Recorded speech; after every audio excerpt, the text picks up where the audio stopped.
ज़िंदगी बहुत कीमती होती है, लेकिन कब किसके साथ क्या हादसा पेश आ जाए ये कोई नहीं जानता।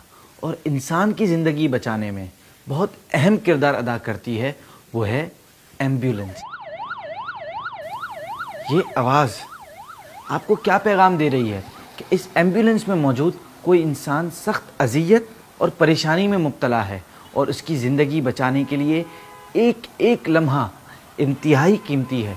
जब भी आपको ये आवाज़ सुनाई दे तो अपना रास्ता छोड़कर सबसे पहले इसे रास्ता दीजिए, क्योंकि जहाँ आपकी ज़रा सी देर करने से किसी की जान जा सकती है, वहीं आपकी ज़रा सी जल्दी करने से कोई जान बचाई भी जा सकती है।